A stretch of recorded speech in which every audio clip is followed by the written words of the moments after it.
नमस्कार, आप देख रहे हैं न्यूज़ 18। मैं हूं आपके साथ श्रुति श्रीवास्तव। आज जिस मुद्दे पर हम बात करेंगे वो है ईरान, इजराइल और अमेरिका, और सबसे बड़ी बात स्ट्रेट ऑफ हॉर्मुज, क्योंकि हॉर्मुज में यूएई के एक और जहाज पर हमला हुआ है। ईरान अपने पायलट्स को लेकर कतर से भिड़ गया है। जी हां, स्ट्रेट ऑफ हॉर्मुज में तनाव फिर बढ़ गया है। संयुक्त अरब अमीरात यानी कि यूएई ने ईरान पर अपने सरकारी तेल कंपनी एडनॉक के एक और जहाज को निशाना बनाने का आरोप लगाया है। यह एक हफ्ते से भी कम समय में ऐसा तीसरा मामला बताया जा रहा है। हमले में किसी के घायल होने की खबर नहीं है, लेकिन दुनिया के सबसे अहम तेल रास्तों में शामिल हॉर्मुज में बढ़ते तनाव ने शिपिंग और ऊर्जा सुरक्षा को लेकर चिंता बढ़ा दी है। वहीं ईरान और कतर के बीच भी ठन गई है। ईरान का कहना है कि उसके 3 पायलट कतर की हिरासत में हैं, जिन्हें वापस भेजा जाना चाहिए। यूएई की सरकारी तेल कंपनी एडनॉक के मुताबिक उसका एक जहाज शुक्रवार को हॉर्मुज से गुजर रहा था, तभी उसे निशाना बनाया गया। कंपनी ने कहा कि स्थिति को नियंत्रण में ले लिया गया है। यूएई के विदेश मंत्रालय ने हमले की निंदा करते हुए ईरान से ऐसे हमले रोकने और हॉर्मुज पर पूरी तरह से खोलने की मांग की है। यूएई ने कहा है कि यह हमला संयुक्त राष्ट्र सुरक्षा परिषद के प्रस्ताव 2817 का उल्लंघन है, जिसमें समुद्री रास्तों की स्वतंत्रता और वाणिज्यिक जहाजों की सुरक्षा के महत्व पर जोर दिया गया। वहीं इससे एक दिन पहले भी यूएई ने 2 अन्य एडनॉक टैंकरों पर हमले के लिए भी ईरान को जिम्मेदार ठहराया और उन घटनाओं में मामूली नुकसान हुआ था, लेकिन कोई घायल नहीं हुआ। ईरान के रिवोल्यूशनरी गार्ड्स पहले चेतावनी दे चुके हैं कि अगर कोई जहाज उसके विरोधियों से जुड़ा है या ईरानी निर्देशों का पालन नहीं करता तो उसे निशाना बनाया जा सकता है। युद्ध शुरू होने के बाद से हॉर्मुज में समुद्री यातायात काफ़ी घट गया है। संघर्ष से पहले दुनिया के करीब 20% तेल की आवाजाही इस रास्ते से होती थी। अब ईरान इसे अमेरिकी शर्तें पूरी होने तक बंद रखने की बात कह रहा है, जबकि ट्रंप प्रशासन दावा करता है कि वह इलाके में अपनी नौसैनिक नाकाबंदी लंबे समय तक जारी रख सकता है। इसी बीच ईरान ने दावा किया कि उसके 3 पायलट 6 महीने से कतर की हिरासत में हैं। ईरानी सेना के जनरल मोहम्मद बाघेरजादेह के मुताबिक मार्च में Su-24 विमान गिरने के बाद तीनों पायलट जिंदा पकड़े गए थे और उन्हें परिवार से संपर्क की अनुमति नहीं मिली। हालांकि कतर ने इस दावे को पूरी तरह से खारिज कर दिया। कतर के विदेश मंत्रालय के प्रवक्ता माजिद अल अंसारी ने कहा कि ईरानी पायलटों को हिरासत में रखे जाने की बात गलत है। वहीं कतर के मुताबिक पायलटों ने उसके हवाई क्षेत्र का उल्लंघन किया था और संपर्क की कोशिशों का जवाब नहीं दिया था। बाद में खोज और बचाव टीमों को एक पायलट के अवशेष मिले और ईरान से शव सौंपने के लिए संपर्क किया गया। ये तो टेंशन की बात हो गई। अब अपडेट्स क्या हैं इस पूरे मसले में, इस पूरे मामले को लेकर, वो समझिए। अमेरिकी विदेश विभाग के एक प्रवक्ता ने अल जजीरा से कहा कि लेबनान की ज़मीन पर इजरायली मौजूदगी के लिए हिजबुल्लाह जिम्मेदार है। अमेरिकी अधिकारी ने हिजबुल्लाह को लेबनान की आर्थिक रिकवरी में सबसे बड़ी बाधा बताया और कहा कि पायलट ड्रोन कार्यक्रम ही शांति का एकमात्र व्यवहारिक रास्ता है, जिसके तहत कुछ इलाकों से इजरायली सेना पीछे हटेगी और वहाँ लेबनानी सैनिक तैनात होंगे। यह बयान ऐसे समय में आया है जब जून में अमेरिका की मध्यस्थता वाले ढांचे के बाद दक्षिणी लेबनान में इजरायली हमलों में 11 लोगों की मौत हुई थी।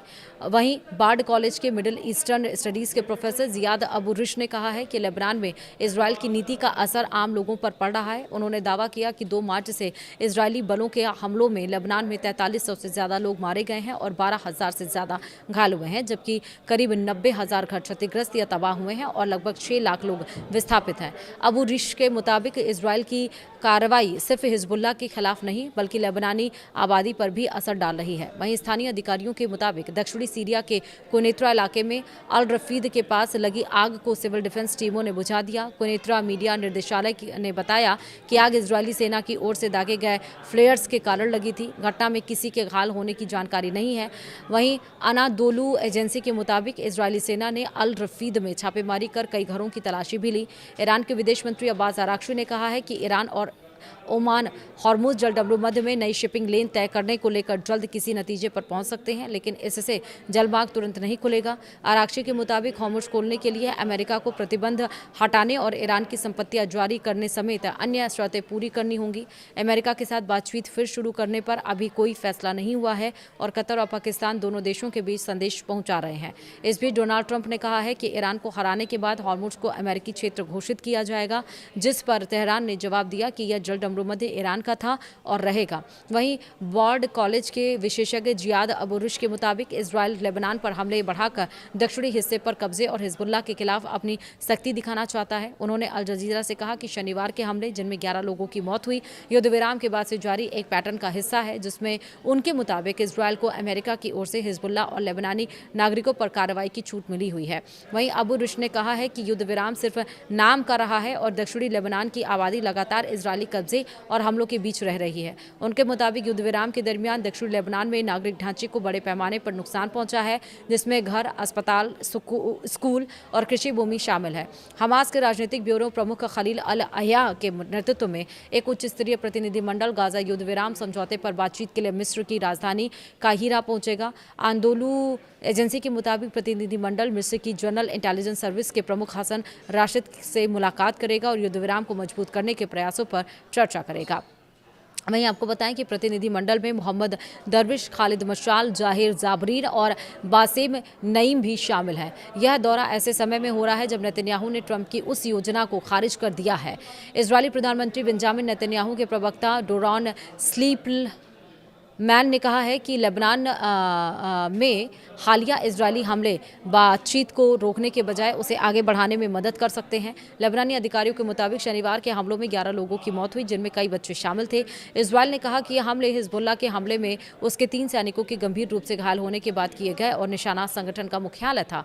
स्लीपमैन ने कहा है कि इजरायल अमेरिका की मध्यस्थता वाले समझौते को मानता है और उम्मीद करता है कि लेबनानी सेना हिजबुल्लाह को हटाने में भूमिका निभाएगी। वहीं अल जजीरा द्वारा सत्यापित फुटेज में नाबितियह जिले में अली अल ताहिर हाइट्स और दबशा इलाके के बीच धमाकों के बाद धुआं और आग उठती दिखाई दे रही है।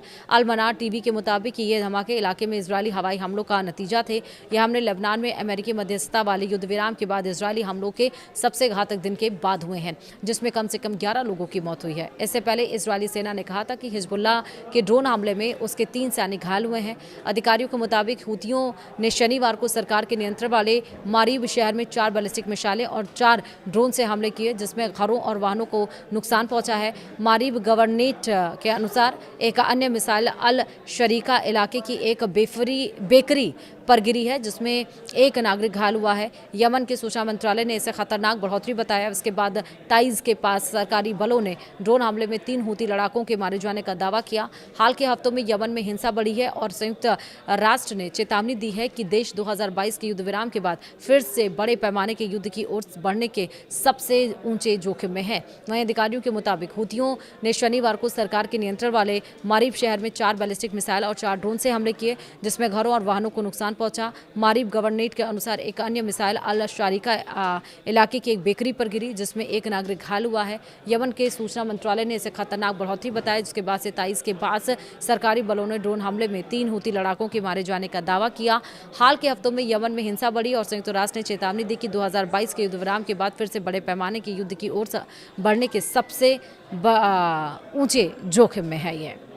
इसी के साथ ही इस वीडियो में इतना ही। कोई और अपडेट आएंगे तो आपको ज़रूर बताएंगे। फिलहाल नमस्कार।